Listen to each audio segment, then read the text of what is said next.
Sean Lee here. I talked about what things that you could do in dealing with bullying and making this a great tool for parents to help them deal with the issues that are going on in the school. And everything that I've been talking about is based on the principles of Dr. George Thompson, who created something called Verbal Judo, and this is called the Verbal Defense Program for kids.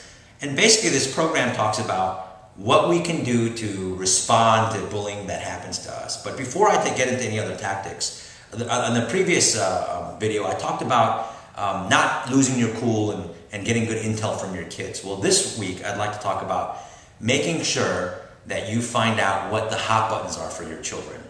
And I'll give you an example. When I was growing up, being Asian American in a predominantly African American neighborhood, I was constantly picked on because I was different.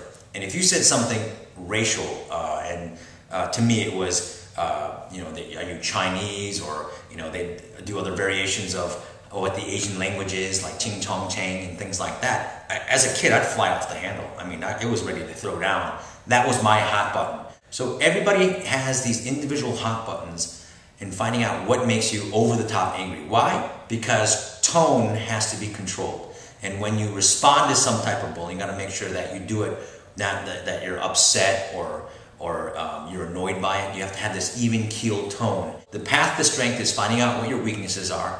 And as a parent, do these car talks. Sit down with your children, and as they're talking to them, find out what makes them angry. And good ways to disclose what makes you angry, and finding out what your hot buttons are. And then at the same time, having a good discussion with your child, and then naming it so they don't get upset. So when they do hear it in school or the action happens, they won't get upset during that time.